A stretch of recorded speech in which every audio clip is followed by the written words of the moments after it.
Hello, everybody. My name is Femi OK. I am going to be your moderator for the next 90 minutes. Children, when they're taught at school in the language that they speak at home, do better in their school studies. It's just a fact. I have been a journalist for many, many, many years, decades in fact. And about 13 years ago, I was reporting and living in South Africa, and a new keyboard had been designed. And the keyboard was not a keyboard full of English characters. It had the characters of the languages that the children were speaking at home.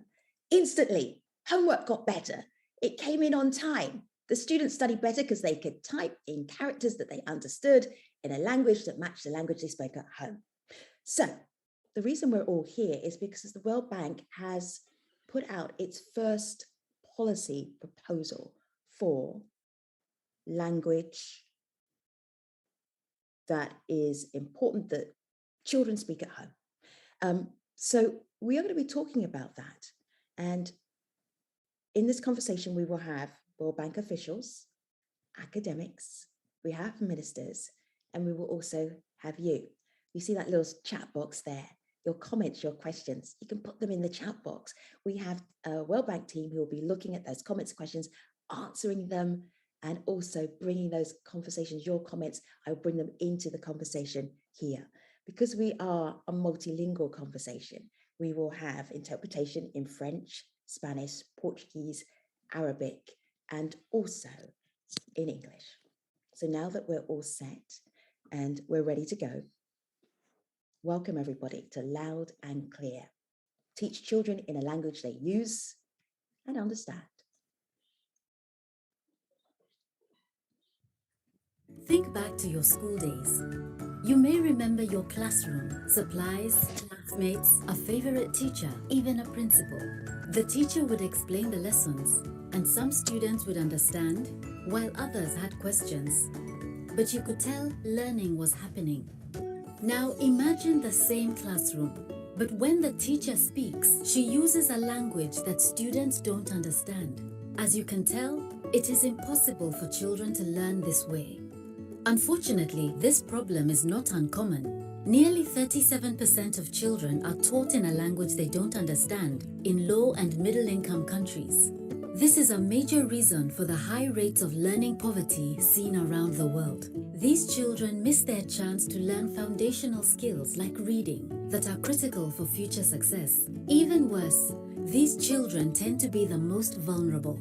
This is because national policies often require teachers to speak in a language students don't understand. But better policies are possible. There is a better way.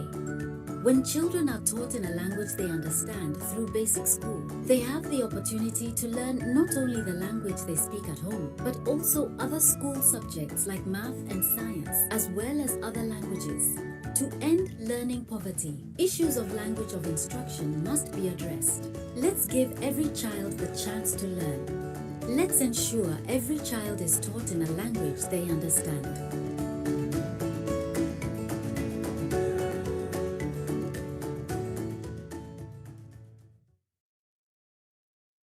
So we were talking about the impact of using a language of instruction and what that language of instruction should be to help children do better.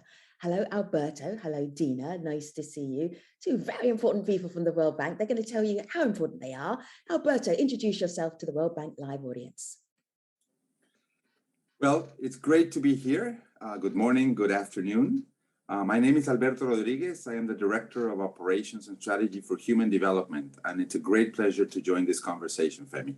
So good to have you. Hello, Dina. Welcome to our conversation. Nice to see you. Introduce yourself to our World Bank live audience today. Sure. Good morning, Femi, and good afternoon to colleagues out there. And hi, Alberto. My name is Dina Ringold, and I'm Regional Director for Human Development in West and Central Africa. Let's start with you, Alberto. Just in case anybody's not aware of what learning poverty actually means, would you just sum that up very quickly for us? Well, first of all, learning poverty is a measurement that we're using in the bank to precisely identify the impact of low social capacity, low economic capacity, and in general, social poverty on learning, and the fact that actually learning is very inequitable. Our poorest and most vulnerable are actually the kids who are, learning the least. Mm-hmm. Now, this is important because we are in a very particular context, Femi. As you know well, we are in a moment where we have a crisis within a crisis, if you will. We're going through this pandemic, and this pandemic has generated a terrible crisis for families, students, educators. Before the COVID-19, we already knew that we had a learning crisis. We already knew that not every child was learning, and that in fact our poorest kids were learning the least, those that came from vulnerable families. And countries have done a lot to bring children to school, but now they're starting to realize, and they were starting to realize before the pandemic, that learning was very, very limited, even though kids may have been in school. COVID has threatened things even further. The reality is that the twin shock of school closures and the economic crisis are really threatening to exacerbate this learning crisis that we're talking about, and that the learning poverty indicators are very clear about. Now, within this crisis, I think that this event is actually very, very timely, because one cannot ignore the issue of language of instruction as one of the important elements of this crisis. Language is essential to learning. Instruction unfolds through language. We all know that. We all went to school. And it is really ultimately very unfortunate that millions of children, up to 37% of children in low and middle income countries, are taught in a language that they don't use at home and that they don't understand. So why are we surprised that there is a learning crisis? Isn't it possible that, in fact, this is a very important part of the issue of why children don't learn? It is true that teachers need to be trained, curriculums improved, and all of the educational inputs can help improve learning. But language of instruction can be very much at the center of the learning crisis. And that's why this is important. And I would argue that good language policies are still an exception and not the rule. And this is why focusing on language is important. And this is why this event is important. And we want to bring this issue to the forefront of our education work. Dina, we are going to be looking in more detail at the World Bank policy paper on language of instruction and what it means for different regions, what it means for governments and policymakers. But there's something that I noticed, because I read the policy paper, and there's a correlation between learning poverty and children language of instruction, where they're being taught in a language that is not the language that they grew up speaking at home. So there's a direct correlation, particularly on the African continent. Bearing in mind your job and your role right now at the World Bank, can you explain what those difficulties are between learning poverty, so children's ability to do basic mathematics and being able to read, and being taught in a language that they don't actually speak or understand? Why is that such a big challenge on the African continent? Thanks, Femi. And I think that those are really critical questions from the perspective of our work in sub-Saharan Africa as a whole, and West and Central Africa in particular.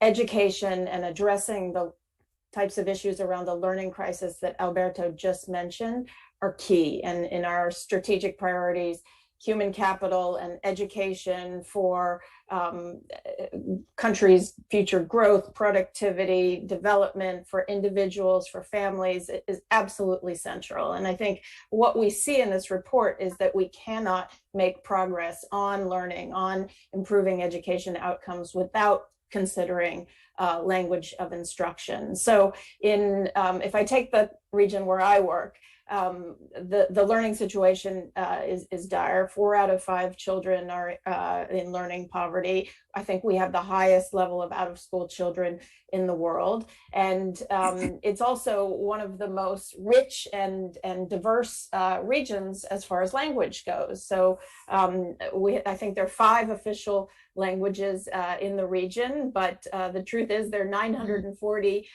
languages. That's West and Central Africa. I think if you take the continent as a whole, it's 1,500 languages. And many of these languages cross borders. So I think you can already start to imagine some of the challenges that emerge for policymakers. But these are challenges we have to tackle, because as the report says, children will learn more if they're taught in their first language. So I think this means really thinking about how to do this, how to train teachers, how to select which of these multiple languages schools can usefully provide, and how to think about adjusting learning materials and textbooks. So I think this report puts those issues on the table in a really useful way. Dina, I'm going to share this question with you from World Bank Live. And the question is, Nigeria has over 500 languages. So to your point, so many languages in the continent of Africa. How should schools operate when there are so many different languages are spoken? That is sort of like a 101 challenge. What have you seen working effectively? So I think these are great questions. And I think one of the things that the report does really well is look at how to think about both starting, right? Mm-hmm. So the importance of the early years, and I think we've seen examples from across the world where starting kids in pre-primary and early childhood in their mother tongue is really effective, and you can do this in community schools. New Zealand did this by having grandmothers teach indigenous kids the Maori indigenous language. But there's also economies of scale, right? So even if you have 500 languages, you can look at this and see, which languages are spoken by a greater number of people in order to adjust policies and textbooks to capture the most kids. But it is absolutely a challenge. Mm-hmm. Alberto, the policy paper on language of instruction also says, we are here as a resource. What can the World Bank do to help you, governments, policy makers? Can you emphasize that when people are watching this, when people are then looking at the executive summary of the policy paper, when they're thinking, we can do this, we can do this. What is the World Bank offering? What is the support you're able to give? Well, this, as I said earlier, this is a very important issue for us. There's a number of things that we are doing, and in fact, this paper itself is one of them, where we're bringing forward research, country level research that tells us what works and what doesn't work. One thing that we found that I think is extremely interesting is that the best way for a student to learn a second language is to have their mother language as a strong basis and a strong foundation. In other words, it is very understandable, for example, that a parent will want their child to learn English because they see high value in the child learning English. Mm-hmm. However, we now bring forward research that shows that it is not a choice between that and the mother tongue. You can do both. And in fact, both build on each other for stronger outcomes for that child. So I think there's a technical element that the bank brings forward of knowledge, of research, of information. But this issue is not only technical. This issue also requires a commitment of society. And the reason is because this is an issue that can be quite personal and even political. Language is a tool that is used to pursue different societal and personal goals. And therefore, there needs to be a conversation, an agreement, a commitment from the population and from a government around this issue. So I've pointed out two issues: commitment, discussion about it, and second, technical aspects, knowledge. In both, the bank can be a strong player. We're able to convene different actors of societies. We're present in the countries and can help that discussion and can bring to that discussion the knowledge, the research, and the evidence that is required to have an informed discussion around this issue. Making a sound plan around language of instruction is a key portion of implementing it and making it a success for the learning of all students. We can help on that. I like that you addressed the elephant in the room, and that is that language of instruction isn't just about a school policy, sometimes it is political about the language that is taught in a country. So this question from World Bank Live is a good one, this observation. Teachers want to teach in a language that kids understand. Some governments don't.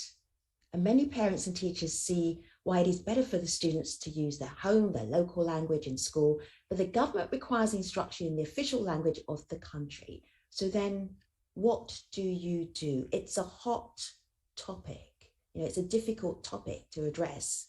Alberto, how will you guide us in our rest of our conversation? I think it is a difficult topic, but I think we have to go back to the basics, if you will. I think everyone, local governments, national governments, we all want students to succeed. Our objective, our goal is for students to succeed in school, to be happy, to be active citizens of the world, contributors both on the economy, but also on the societal aspects. And therefore, if we focus on that ultimate goal and we say, that's what we all want, then we go back to the evidence and we say, how can that be done? And that's where we find that children are more likely to be successful in school if they learn in their own language, even though they can learn other languages as well. And that's what I indicated, that it's not an either or, it's an and option. You can learn both. And in fact, when you have strong support and basis in your mother tongue, it is easier and it is more effective to learn a second language. So this is really a consensus building process where you focus on the ultimate result, the ultimate goal, and you work through the evidence to get there. I think it is possible, and I think we can help in that process. Alberto and Dina, thank you so much for kicking off our conversation today. I've been talking about this World Bank policy paper on language of instruction, the very first one ever. The PDF is 104 pages long. One of the people who's responsible for that PDF, not by himself, because it's the work of an entire team, is Jaime. Jaime, come in here and introduce yourself. Tell everybody who you are and what you do. Thank you very much, Femi. This is Jaime Saavedra. I'm the Global Director for Education at the World Bank. So nice to have you. It's a beautiful policy paper. It's accessible. 104 pages long, but you are going to condense that into the next few minutes. Thank you very much. Thank you very much, Femi. Let me do the more complicated thing here, which is sharing my screen, which I hopefully will do well. And let me see if I'm succeeding or not. Yeah, that worked. Okay, great, excellent. So, so to a certain extent, many people would say, why would we need a policy paper and a seminar to something that's called, let's teach children in a language that they use and understand, right? It might sound to a large extent, that would sound obvious, right? Isn't that something that we should be doing, right? Isn't it obvious that countries should be doing that? And unfortunately, and as Alberto was already mentioning, I mean, there are technical issues, there are political issues why that is not happening.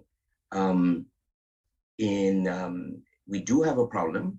About a third of kids, right, are being taught in a language that they don't understand. And many kids in the world are failing in terms of attaining the foundational skills that they need in school and in order to continue in school. As Alberto introduced, we just before the pandemic, we launched this number and this concept of learning poverty. And we said, what's the share of students or children in general? What's the share of children who cannot read and understand a simple text by age 10? If you think this well, this percentage should be 0, right? All kids should be able to learn and should be able to read and understand by age 10. Unfortunately, that number is 53%. That is an extremely high number, right? Most of those kids are in school. Some of them are not, but most of them are in school, are not learning the foundational skills. And actually, this number varies a lot across regions. It's still a worrisome 21% in East Asia and 13% in Europe and Central Asia, but it's almost 90% in Sub-Saharan Africa, and between the 50s and the 60s in Latin America and Middle East and North Africa and in South Asia. So this is really a failure. right? So we were saying, look, we do have a crisis here. But this 53% was just before the pandemic, right? And now, as Dina and Alberto were mentioning, the pandemic is just threatening, but to make things much worse. We have a gigantic twin shock, right, of school closures and a huge economic crisis, which is decreasing both the quantity and the quality of education. The dropout rates, we already have evidence that are going up. Learning losses are mounting, and maybe this 53% will be increasing according to our simulations after these long closures. And our initial estimations were that this 53% might be going up to 63%, and unfortunately, even this might be an underestimation given the extent of the school closures that we see throughout the world. And unfortunately, this is a very unequal impact because not all children have had the same access to remote learning throughout these months. This learning crisis is intrinsically connected to language, right? The students, a student home language, which is called L1, right, in the jargon of the specialists, right? If that language is her initial endowment of knowledge and is the basis for a good start of learning to read, or a good start learning math and other subjects that we want them to master in school. Unfortunately, there are many conditions in many countries in which the conditions for learning, right, are challenging, and in addition, language diversity, right, makes the challenge even tougher. And what we find is that 37%, this is a very high number, right, of kids in low and income countries are being taught in the language that they don't understand. And there is a very high correlation between learning poverty at the regional level and precisely that share of children who are being taught in the right language, in the wrong language. Someone could mute their mics, that would be great.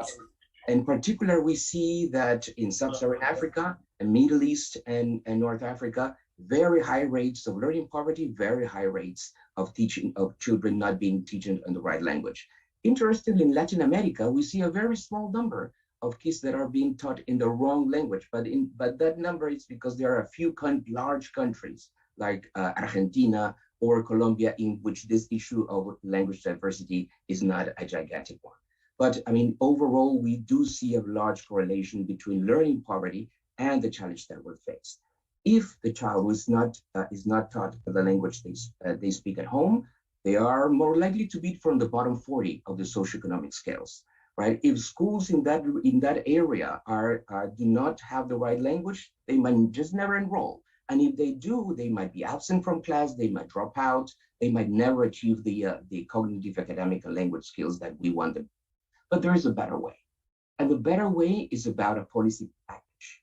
And I emphasize the word package because we say, well, we need to train teachers, we need books, we need to have a tablet in the classroom. Yes, we need all things. But the key thing is that we need to have a package of interventions if we want to move the needle of learning. And the first element of that package is what Alberto was saying, is political commitment. It's political and technical commitment. And sometimes that political commitment is about the willingness to measure learning, even if that brings us bad news, to measure learning, set targets, and move fast. Second part of the package, supporting teachers. Third part of the package, provide quality and age-appropriate books. Make sure that all kids have books and texts in their hands. Fourth, teaching the right language, right? And fifth, engage parents and the community, because there has to be a continuity of the learning process between the school and the home. So we need to implement this package, including the issue of language of instruction.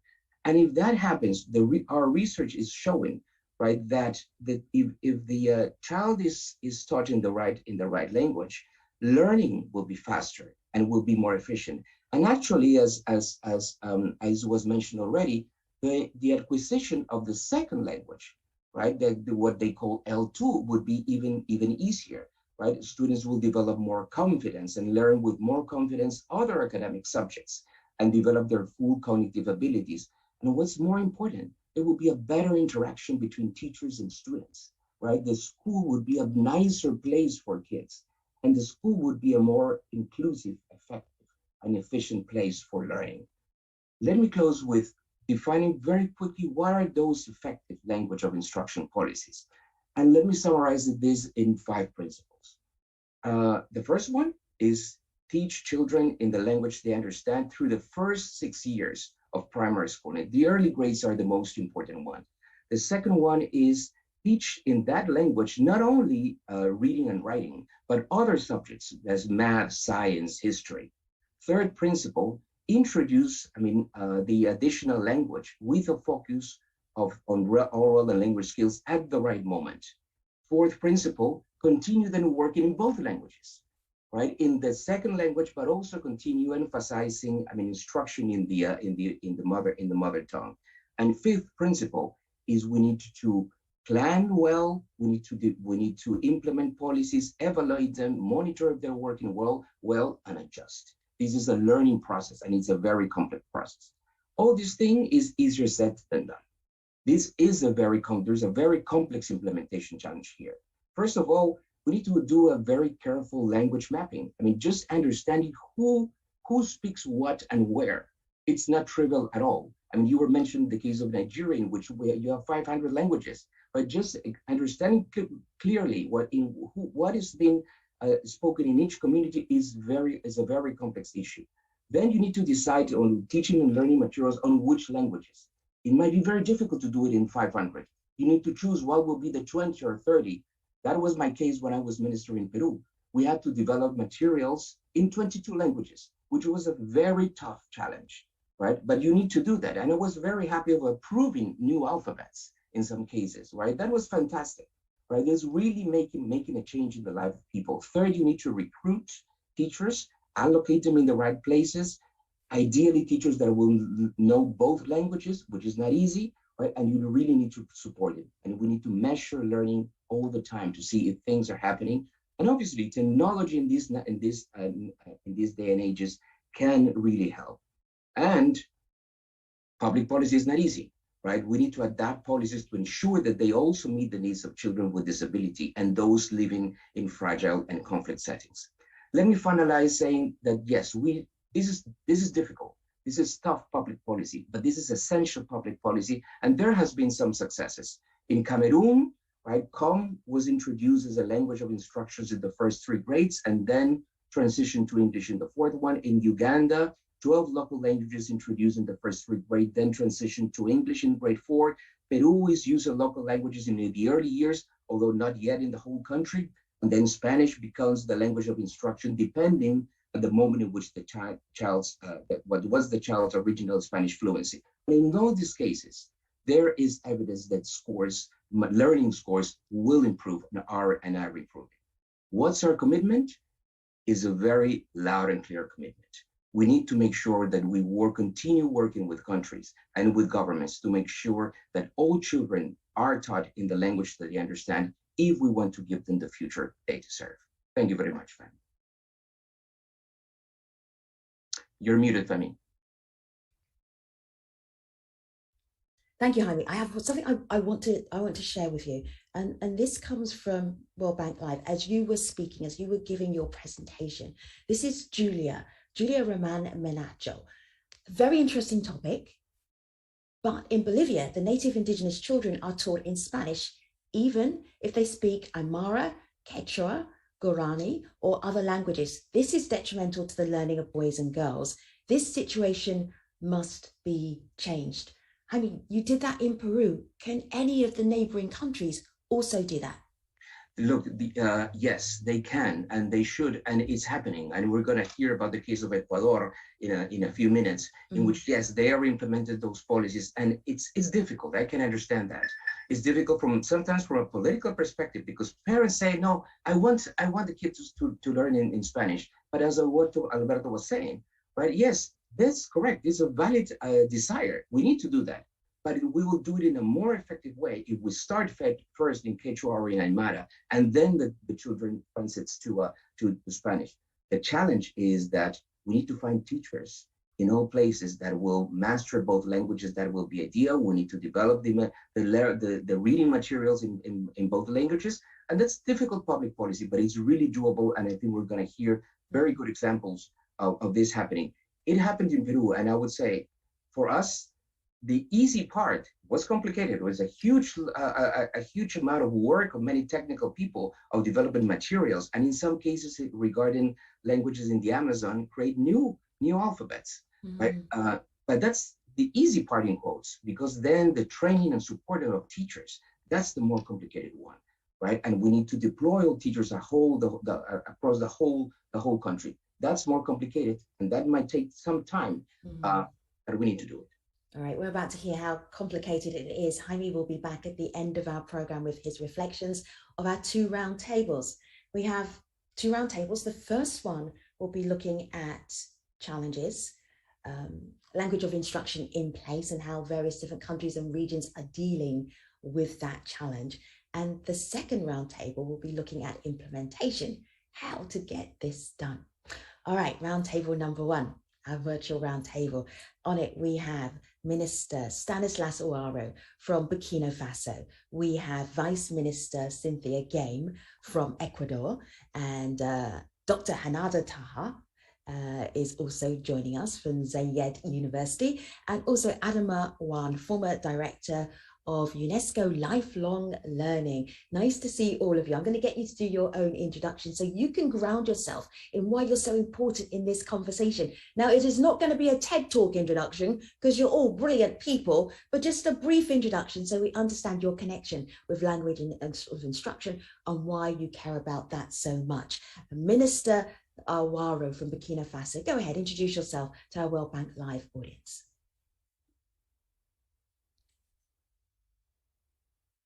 Okay, oui, merci beaucoup. Je vous remercie. Thank you very much, and thank you very much for putting together this meeting.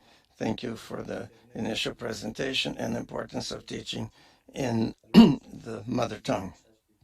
I am the Education Minister, and the minister we call the Minister of National Education, Literacy, and Promotion of National Languages, which shows the will of the government to promote the national language and the use of these languages in education, to promote, to value, and to protect national languages, to preventing them from disappearing as it happens in other countries. So the first difficulty that we face in Burkina Faso. So, Minister, if I may, I'm going to say hello to your other co-panelists, and then I will come back Monsieur to le you. ministre, on va revenir, on va redonner la parole, mais on va saluer votre collègue d'abord. But I love how enthusiastic you are to get to the challenges. Vraiment, j'adore, je suis très impressionné par votre enthousiasme I will pour come protéger back ces langues. to you.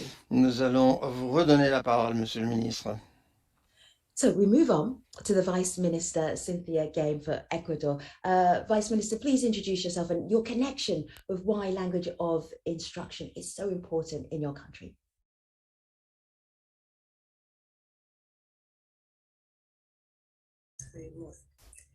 Morning, everybody. I'm Cinthya. In Ecuador, the policy of intercultural bilingual is very important because I have 14 nationalities and different cultures, and is a challenger of Ecuador change this policy. Thank you very much. We move on to Dr. Hanada Taha. Nice to have you, your connection with language of instruction, why it's so important in your work. Hi, Femi. Hi, everybody. Lovely to be here. For us with the Arabic language and the Middle East and North Africa region, because of the issue of diglossia, which is a phenomenon happening with the Arabic language, where you have a standard form and then many dialects, this could pose a challenge that we will need to smartly work around. We will get to discuss it eventually. Thank you. Looking forward to it. And Adama Ouane, thank you for your patience, your connection with language of instruction, why you care so much about it.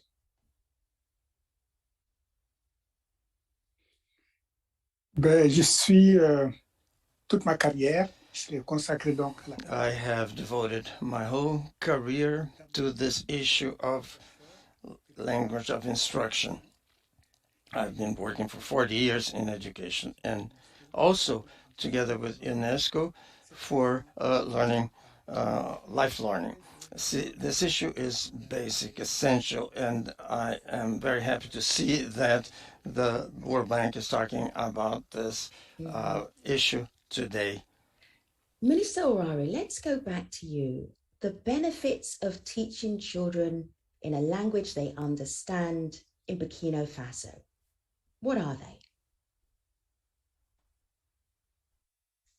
Alors, il faut dire qu'au Burkina Faso, il y a plusieurs avantages. Nous avons There are many advantages to that. The first one is that shortens the time of instruction. The primary school is 6 years in Burkina Faso normally, but when we teach these children in French, which is the official language, and L1 at the same time, we can shorten the time that takes.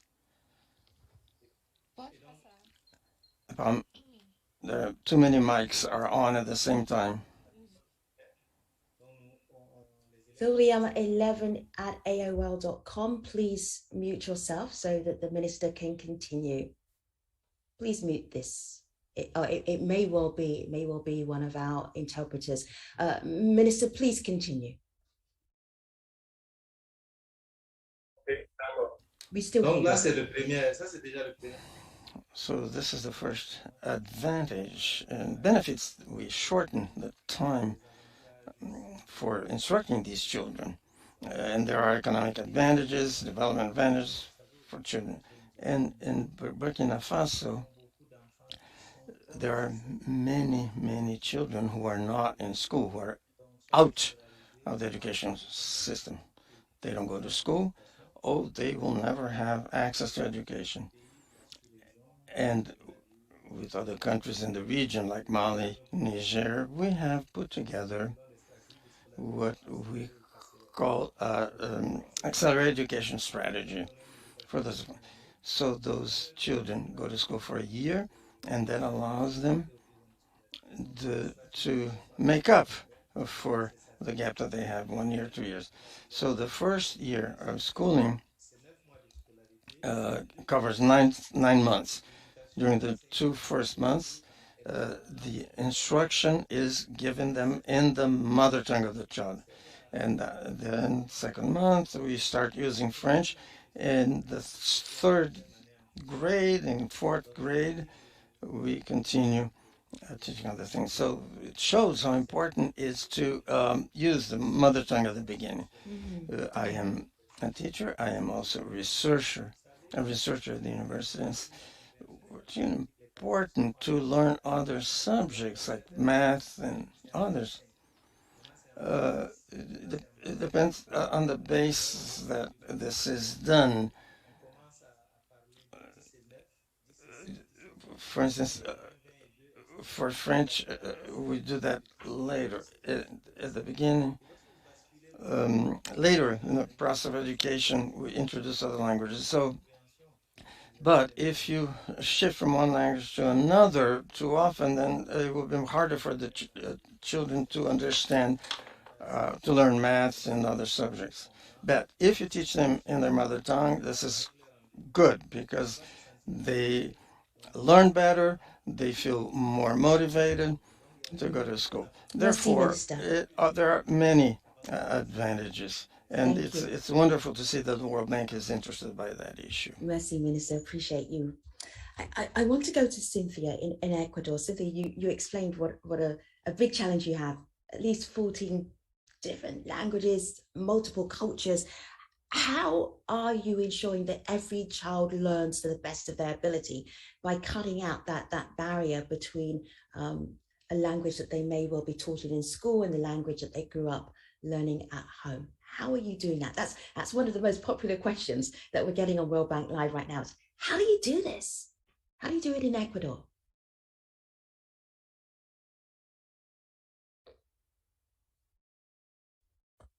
Oh, it's a question very important for here. within this framework of action, the Minister of Education of Ecuador has been promoting a bilingual policy based on the construction of an inclusive intercultural bilingual education system that, in addition to focusing on the production of educational resources in the country's 14th language, by which it seeks to include the different cultural and ancestral knowledge for our peoples within the teaching framework. We have worked on curricular contextualization, and in this framework, 14 different national curricula of intercultural bilingual basic education have been designed. We have a secretariat of the intercultural bilingual education system, aiming and coordinating, managing, monitoring, and evaluating police in this area. And we seek to concentrate this body to meet territorial needs. We are also focused on research into life cycles of the various cultures, intended to produce educational material that allows for the understanding of the cultural roots of the nation. We firmly believe in the importance of children and adolescents learning the language they master, whether it is their mother tongue or another culturally close language. We believe in language as a tool for accessing knowledge, and that language is of paramount importance because it facilitates the relationship and positioning of a subject in the social spectrum. In the first case, as in the other, one of the results of linguistic interaction will be the permanent reinvention of cultural identities.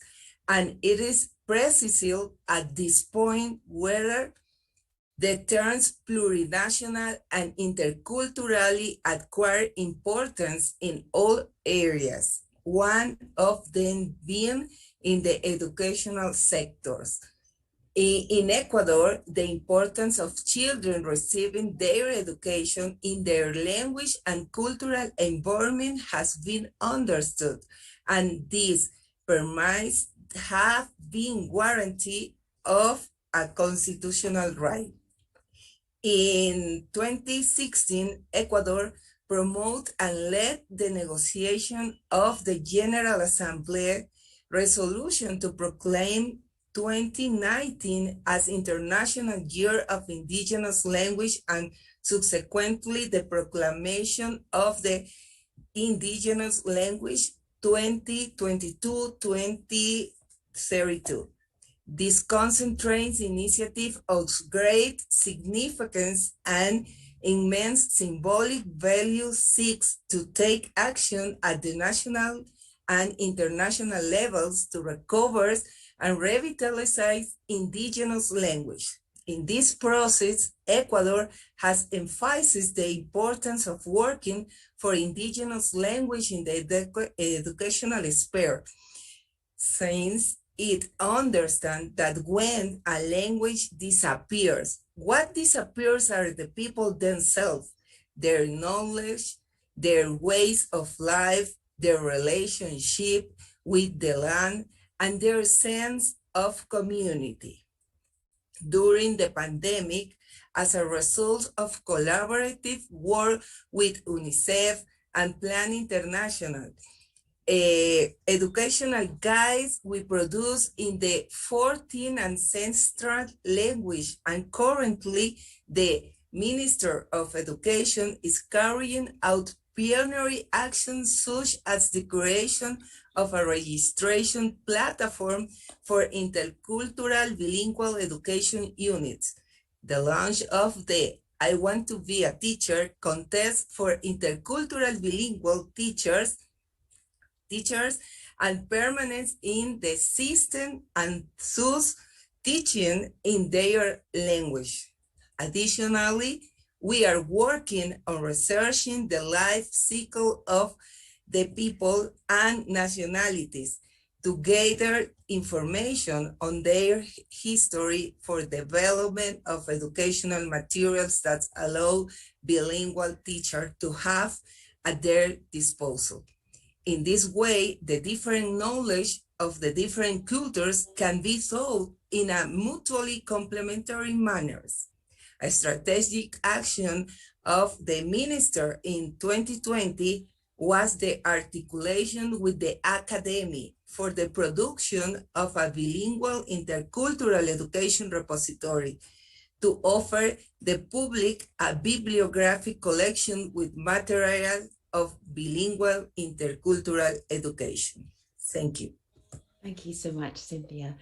I want to go to the Middle East and North Africa region where Arabic is spoken widely at home and widely at school. But it's not that simple.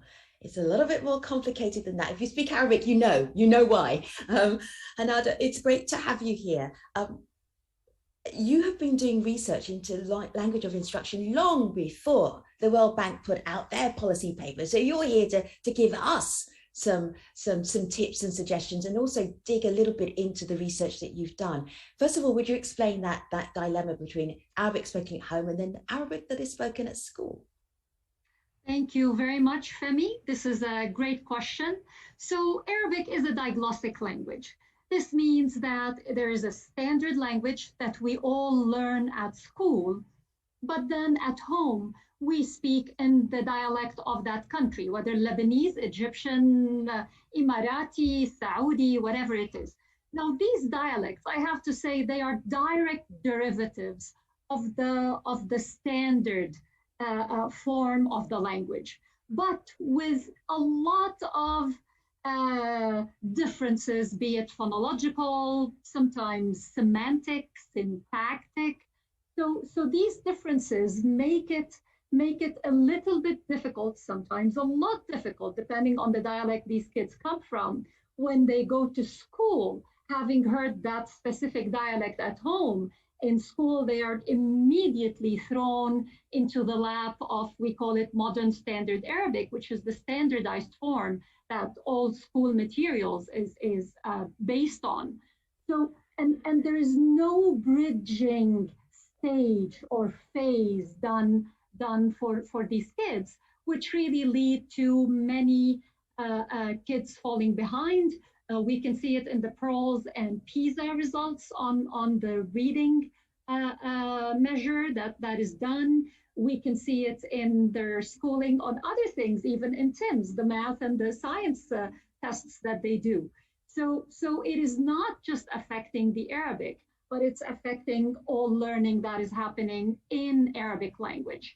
And it's really something that is not spoken about much. It is something that is not discussed and just taken, until recently possibly, taken for a fact that you will have a seamless transition from the home into the school, knowing that at home also what's happening nowadays, there is not that early exposure to modern standard Arabic via, let's say, TV that they watch, cartoons, children's books that the parents read. So all of this stuff, when it's not happening and they are just immersed in a dialect that is quite different from the MSA they are exposed to in school, it is really causing this tension, a lot of tension, educational, and even at times it could be cultural, cognitive.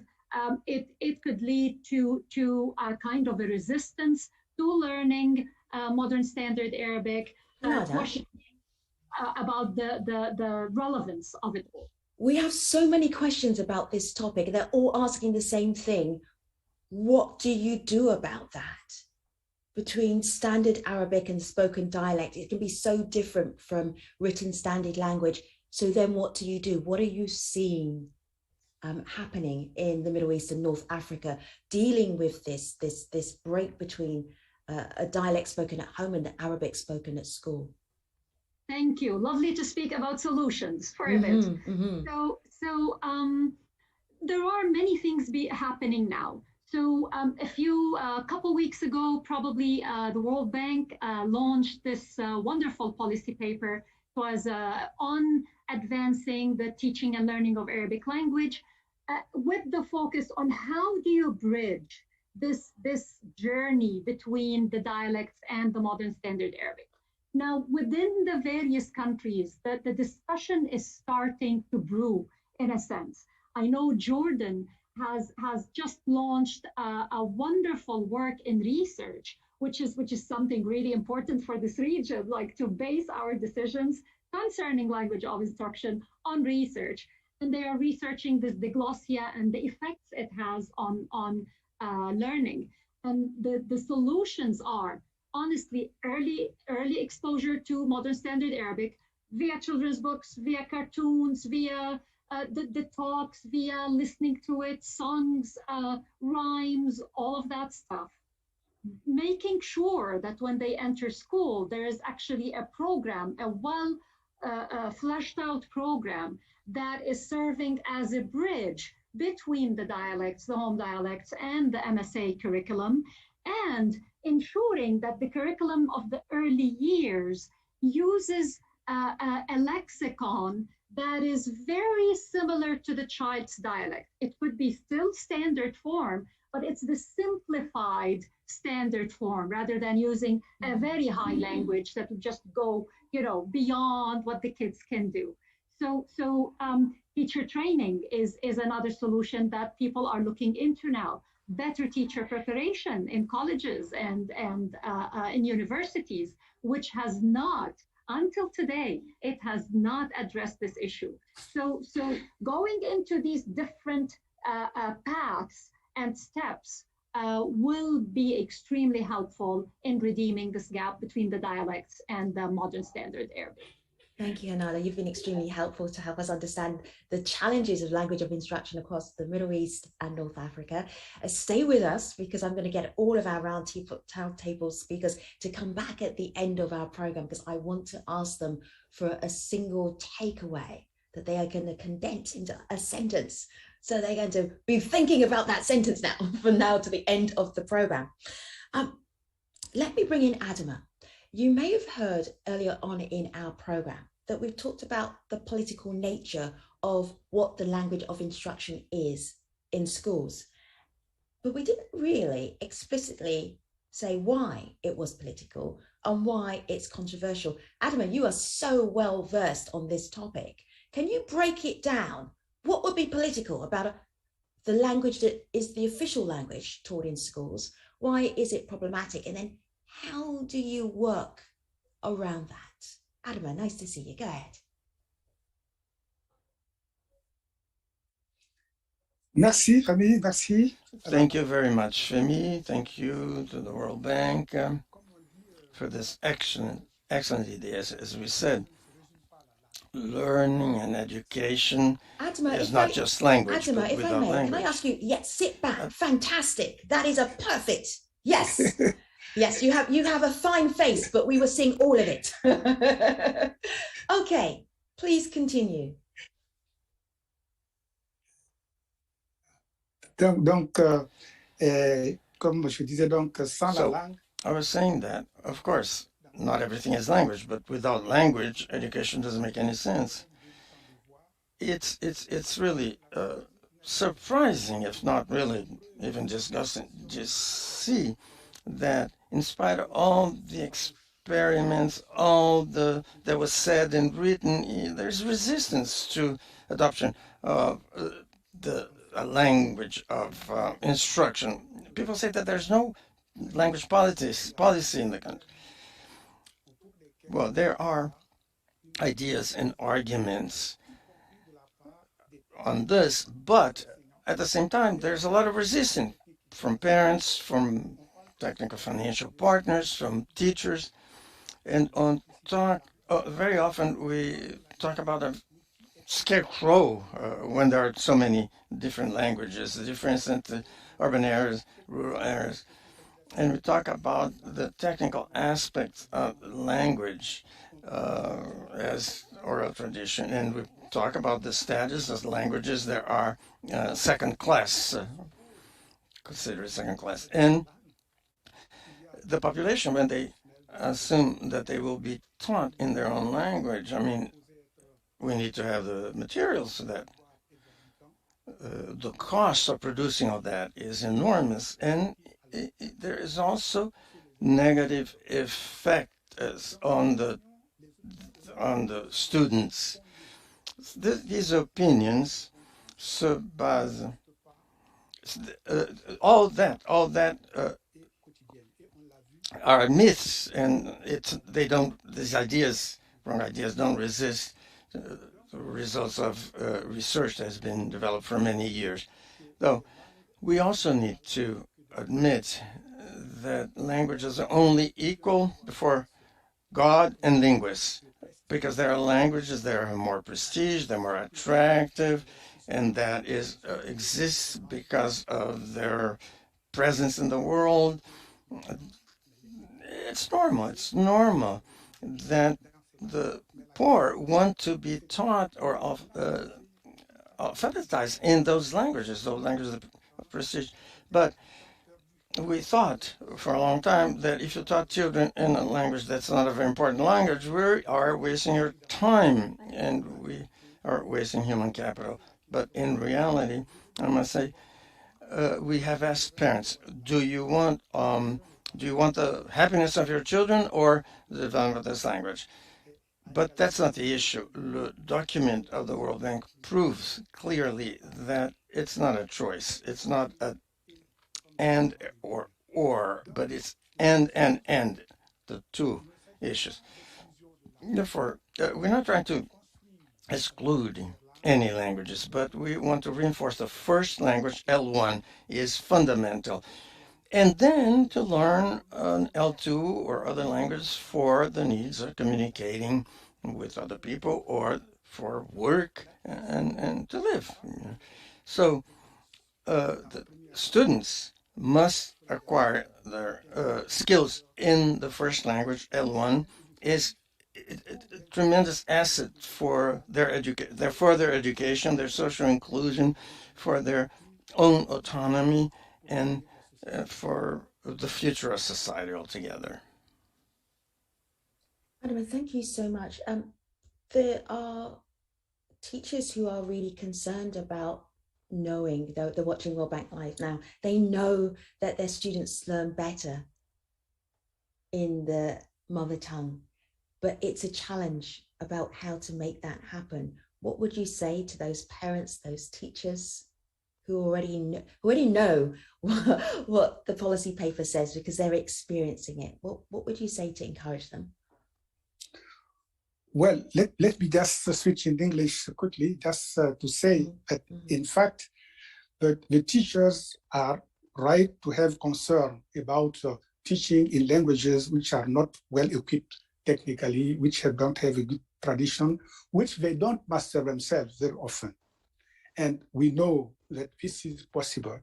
We have to go beyond the language itself. We need a package, as has been outlined right now, which are dealing with the pedagogy, the method of teaching and learning, the support, and also creating a whole ecology of learning, which facilitates acquisition and further learning into this. So the question is really that we can teach in any language, provided that we have the right method, that we have the right material, and that also we give the right motivation to the children for acquiring basic knowledge.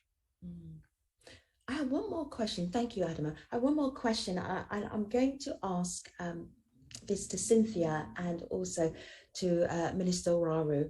And this one question is, and I just want a very simple answer because it's a great question and it really speaks to the heart of the matter. Why are countries still teaching in the language of colonizers? Why is that happening? I'm a little too enthusiastic about that question. Cinthya, I just want an immediate, no-filtered response to why? It's 2021.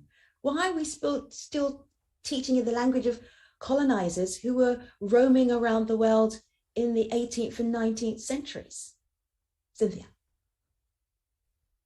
It's a question is very important because Ecuador is colonized with Spanish, and here live any nationalities and use different language to work, to expressions, and 14 a language in this region and a different region in 17 millions inhabitants in our country is very difficult.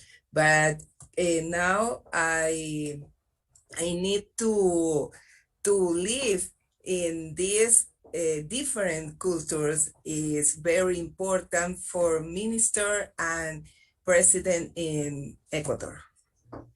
Thank you. Let me just bring in, I do notice the irony of I am speaking in the language of English.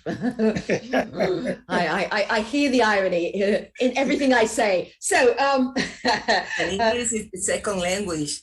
Yes. More in Ecuador, yes. in bilingual language, and everybody learn English in the school, and now learn this language of population as different. Of course, cultures. I'm fuming. Now it's very important. Yes. Yeah, it's so important. I'm so glad that this is now a trend. It's a movement that we are very aware of. Let me go back to the minister who has this mission in the title of his job. It's in his job title. He's a teacher, he's an educator. Minister, I'm going to ask you this very quickly. Why is Africa still teaching many countries in the language of colonizers and not in the language of the people who live there? Go ahead. Very briefly though, Minister, because I have to move on to Roundtable 2. Oui, ok. Donc, je pense que c'est tributaire aussi du passé, hein, que les différents pays. It's due to the past, of course. Education has had a clear objective, which was to train people in order to help the colonizers in what they were doing, translators, and then it went over to education. But there is a basic difference among countries. In Ecuador, they speak 14 languages. We have 69 languages and dialects. And then we have the difference between dialects and languages. And we can say, well, we have more than 69 languages. And how to choose one language among 69 is going to create frustration, and we have to take that into account also. We live in a globalized world, so you need to have a common language, but we still are in favor of bilingualism. But at the same time, those different languages have to be codified in order to be used today. Right. 25 languages are being used in the non-formal education. We have bilingual teaching, but there is still work to do. We cannot give up on French or English or Mandarin in favor of one national language. We cannot do that. But we have to teach and learn in those national languages, but we need a language to be able to work in and to live in a globalized world.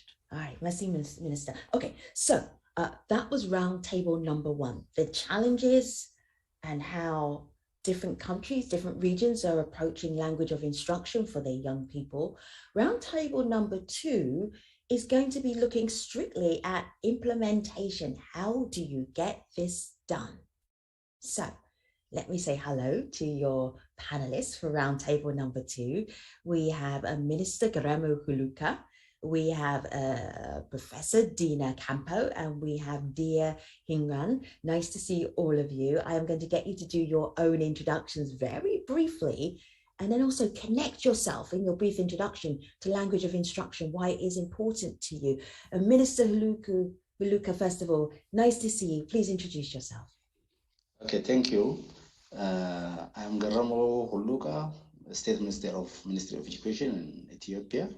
So this issue is very important in Ethiopian context because Ethiopia is one of the multilingual society. Thank you. Professor Ocampo, nice to see you. Introduce yourself. Thank you. Magandang araw, hapon, gabi, at sa ating lahat. Hello to everyone. I'm Dina Ocampo. I am a faculty member of the UP College of Education, University of the Philippines. But before this, I worked for 4 years in the Department of Education as Vice Minister for Curriculum and Instruction. And it was my job to institutionalize mother tongue-based multilingual education in the Philippines. Nice to have you. Dear, the reason why you're here is in the title of your job title. So I'm going to get you to introduce yourself and then everybody will go, aha, I know why he's in that round table panel. Go ahead, dear. Nice to see you. Hello, everyone. I'm Dhir Jhingran, founder and director of the Language and Learning Foundation in India, or LLF.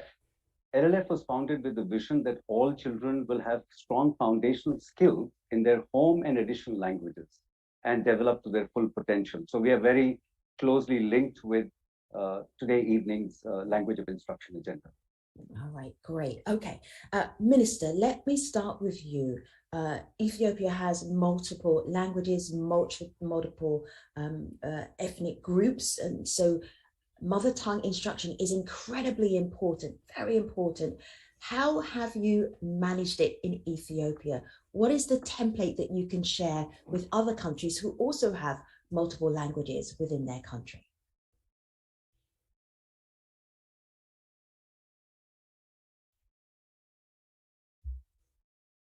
Minister, do unmute yourself. Sorry. That's okay. Yeah. As you know, Ethiopia is the second most populous in Africa, and linguistically as well as culturally, it is the most diversified society. We do have more than 80 languages. Of course, before 1991, we do have only one language of instruction in Ethiopia. The 1991 change of government from unitary to the federal system has brought opportunity to use different languages as a media of instruction in Ethiopia. Particularly the 1994 Ethiopian education training policy, as well as the 1995 constitution has given guarantee for the regions, nations, and the nationalities to decide their language of instruction as well as their official language by themselves. So this opportunity helped Ethiopia to have different language of instructions. Like, for example, currently we do have 30 languages in which we can teach different subjects, and 53 languages which we give as a subject matter.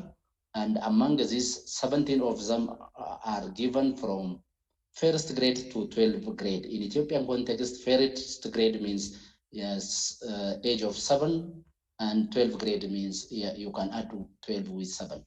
So we are successful in such ways, so that we are doing our best. So we do have constitutional back as well as policy issue.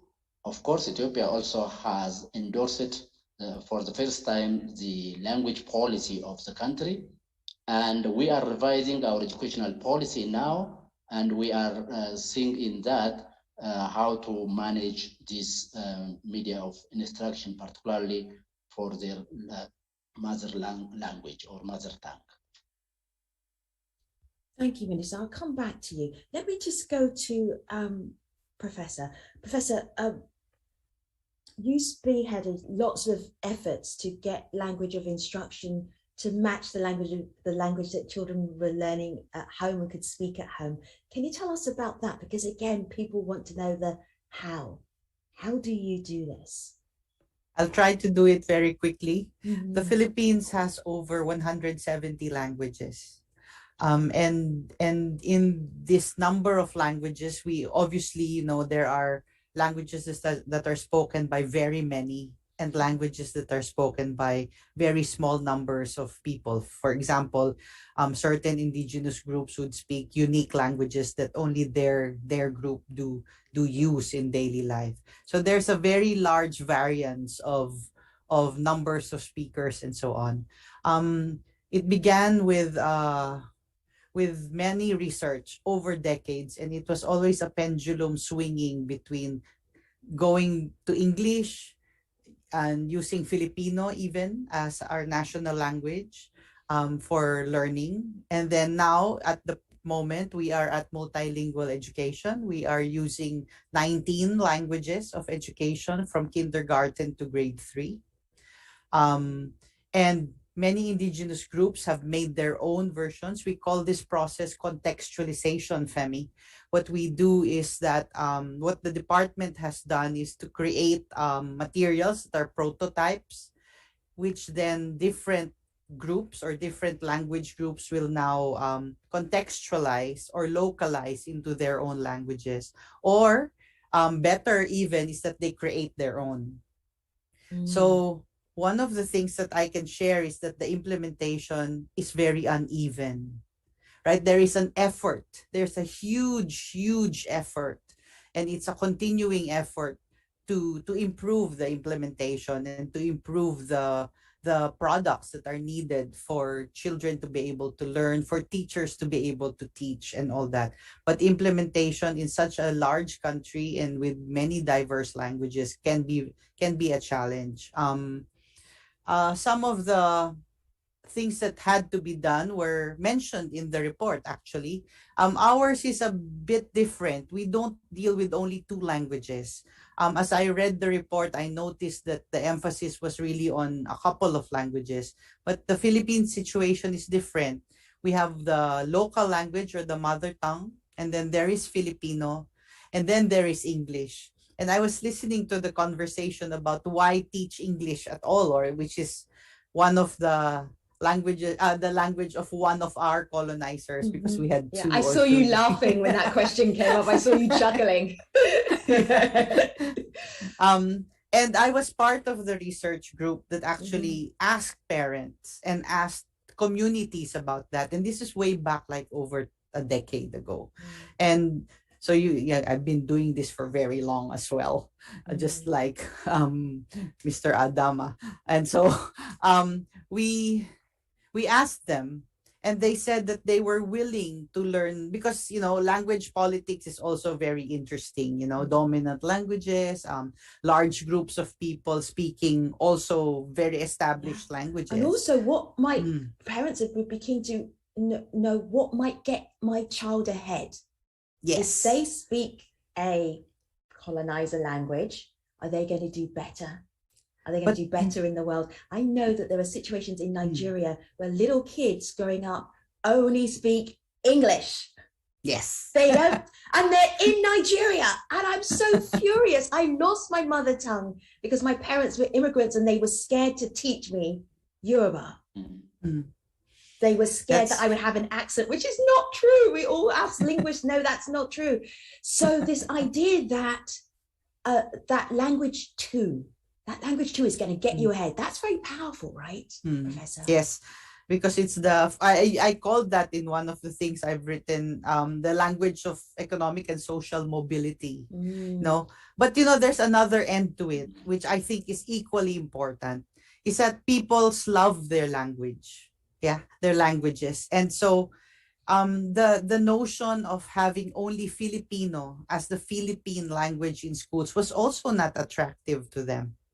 So when the discussions with parents went on, one of the things that came up was that if our language were taught in school, which let's say Cebuano or Ilocano, one of the Philippine languages taught in school, and then eventually the children learn also Filipino, and there's no way they're giving up English because they want their children to do that, then the policy has to listen to these aspirations as well. And that's the kind of complexity that we are dealing with in the Philippines. And I'm sure that many countries around this table they're dealing with that as well. So mapping that understanding that children will learn better, absolutely, if they learn in the language that they know, in their heart, in their minds, but also that parents have an aspiration that we must listen to.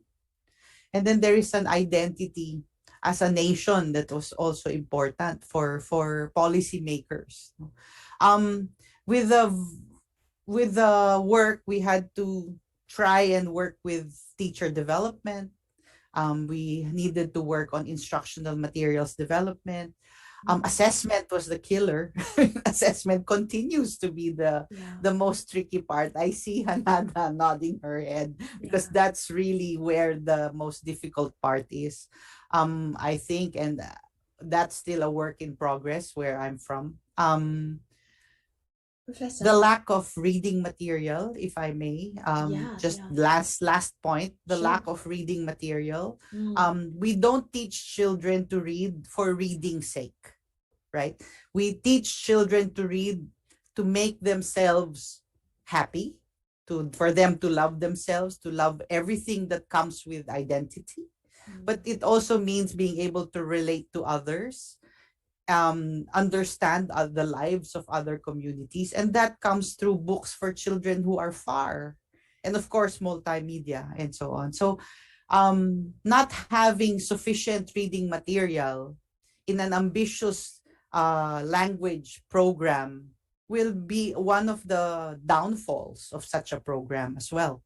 So it's very important to prepare those. And I'm not talking about textbooks. I'm talking about happy books, trade books, reading children's for fun. books. When the kids sit in the corner and they're just lost in a book. What language is that book written in? That's why we're teaching them to read. Yeah. Professor, thank you. I love the way that you describe why we read. I sometimes forget that. I think it's a utilitarian process, and I forget how much as a little one I loved reading. My goodness. Professor, thank you so much. You're not dismissed yet, but I'm just going to bring in I'm going to come back to you, but let me just bring in Dhir, because the Language and Learning Foundation, Dhir, has done a lot of work on this and has evidence on Language One, that mother tongue instruction for young people. What can you share with us today? Thank you, Femi. We work in collaboration with governments, state governments, because we want to bring about transformation at scale in the teaching and learning process, get children's languages in the classroom. We work on three major dimensions when we work with state governments. The first is continuous professional development within the government education systems, teachers, teacher educators, master trainers, educational administrators, helping create awareness, commitment, and capacity to include children's languages and on multilingual education. Because the challenges here are not about just knowledge and skills. These are beliefs and attitudes about non-dominant languages, whether they should find place in the classroom, about purity of use of language, about use of mixed language, etc. So what we do is we run blended courses of varying durations in multiple modes: online, synchronous, asynchronous, peer learning interaction, face-to-face workshops, sharing resources over WhatsApp, etc., handouts, printed materials. And our courses vary from about just 5 hours to 6 weeks. And they're usually led by the government, an academic institution in the government. So that's our first pillar of work. The second is demonstration programs, to be creating a proof of concept that how L1 can be effectively used to improve learning at school. And this is done in collaboration with governments, again, in 50, 100, 200, or 500 schools. The third pillar of our work is what we call system reform. I have myself worked in the government for 25 years, so we don't actually go to the government and say, we are here to reform you. We use our work of... that would not go down well, Dhir. I know. So what we do is, because of the professional development work and demonstration programs, we sort of get an entry into things like pre-service teacher education, when teachers are recruited to be able to bring in issues of linguistic diversity and multilingual education there. How do you adjust learning outcome frameworks and assessments, which was just mentioned, to ensure that children's languages are taken into account. And for example, language quotas in recruitment of teachers so that teachers know children's languages. So these are approaches to use these 3 pillars of work to try and bring about change at scale. Thank you. One of the things that the professor mentioned there, and I really like that she was very honest, was talking about the roadblocks to implementation. For instance, not having enough books. Once you start teaching in language 1, in the mother tongue, but maybe you don't have enough material. What are the challenges that you can see? What are they? Because when you're doing implementation, you want to learn from other people's mistakes. What are the mistakes that you've seen that you want to warn our viewers about? Yeah, I think children's materials are absolutely crucial. Fun, interesting, simple materials, and that's crucial for learning as well. I think the mistake that many civil society organizations do is to just make good materials. What's more important and governments are looking for is, are these materials linked to the curriculum, to the learning outcomes? And therefore, it's very important because we want to introduce L1s, students strong in home languages, formally in the classroom, is to be able to design materials that align with the curriculum and learning outcomes, and to be able to show that this will result in improved learning. I want to bring back the Minister for Education in Ethiopia. I have a question for you. It's such a great question. A+ for this question on World Bank Live. How does Ethiopia manage national exams at the end of secondary school with so many languages being taught? Oh, actually, the secondary school is taught in English, by the way. It's not okay. It's all right. Primary school. So all of that wonderful implementation you were telling me about stops at what, age 10, 11? Yeah. And the thinking behind that, Minister, is what? That by that time you feel the kids are confident in English? That they can then do their entire secondary school in English? Yeah, they learn all the subjects in secondary school in English. Wow. They can learn their language as a subject. Wow. As a subject, yeah. This explains to me why I have so many extraordinary conversations with Ethiopians, because they've had to learn English from secondary school. They have to speak English from secondary school. Yes. Do you think that this may well hinder the learning of secondary school students if they have to learn in English? Yeah, that's one of the challenges we have in Ethiopia, by the way. Yeah. So it was a debate. Some people argue that our students should have strong in English, and others argue that no, they have to have knowledge in their mother tongue. Who's winning that argument, Minister? Yeah, different individuals like experts actually.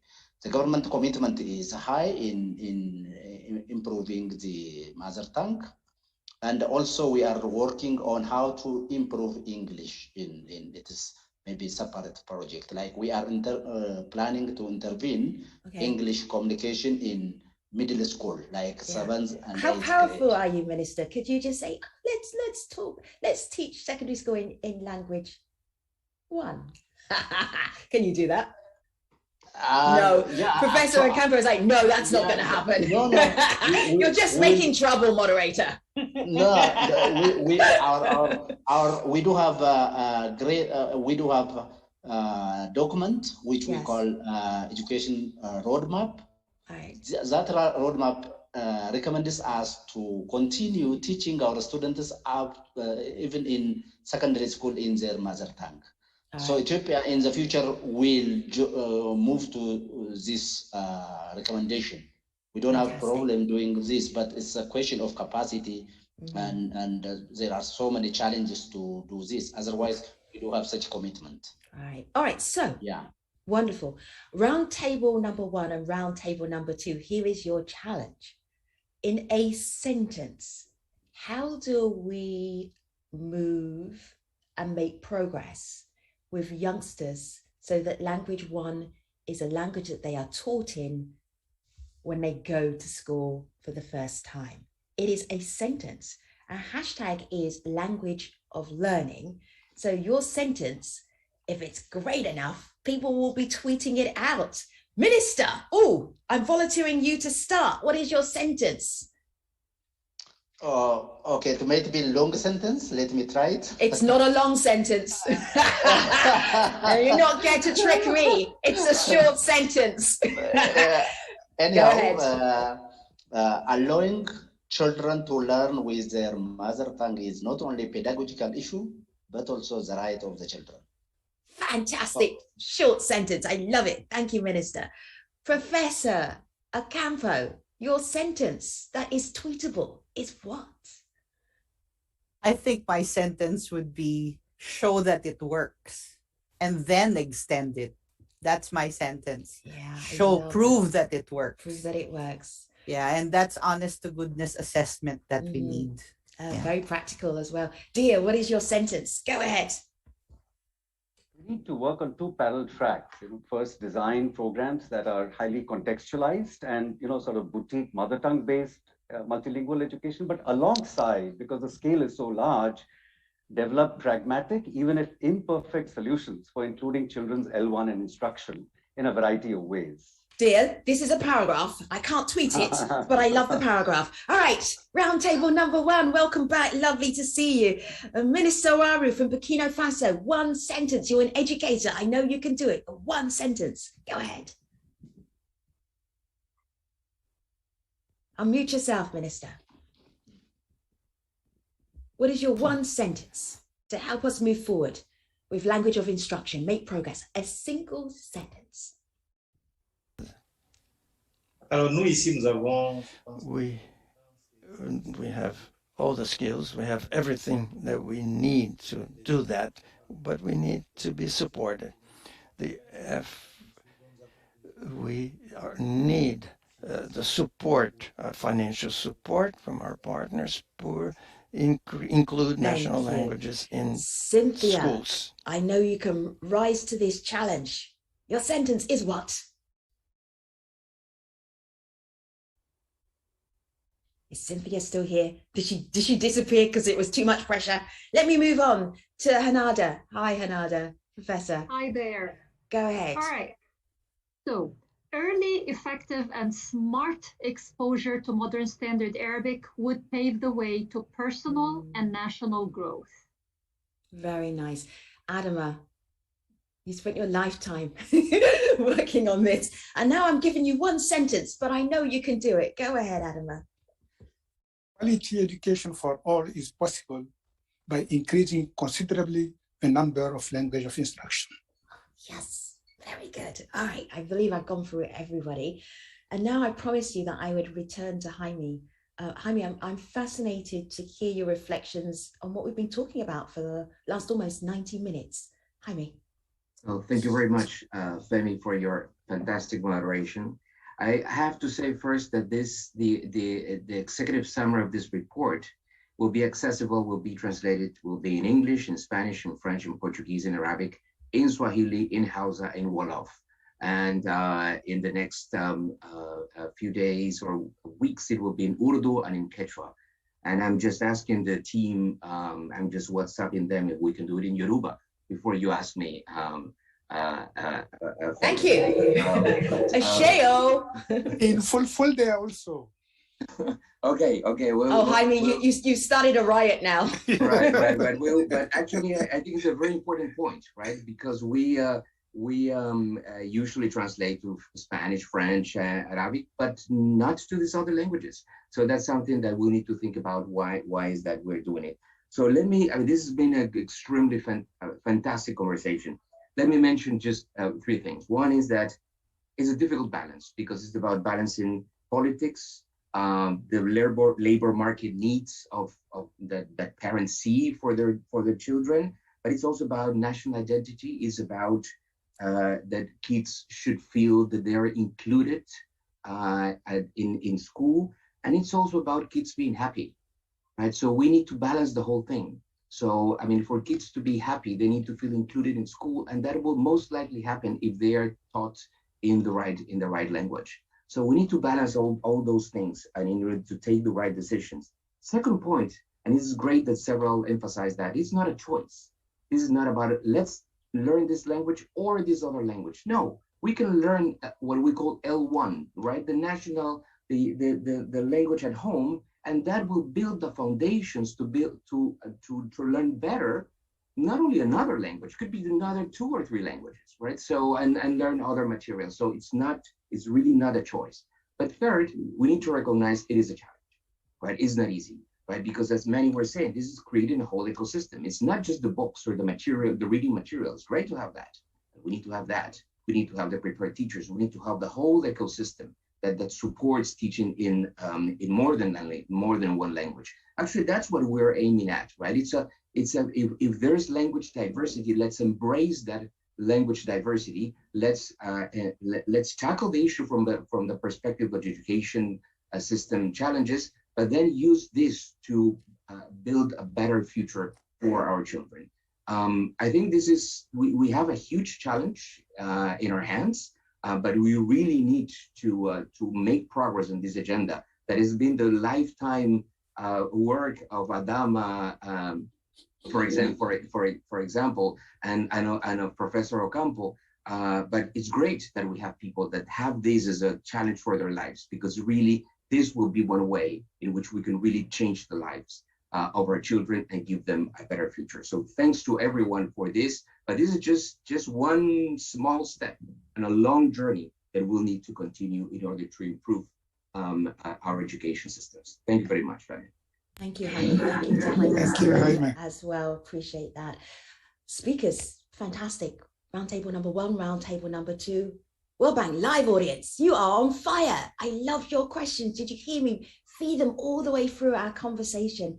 Thank you, everybody, for taking part. This wraps up Loud and Clear. Teach children in a language they use and understand. Thanks for watching. Take care. Thank you.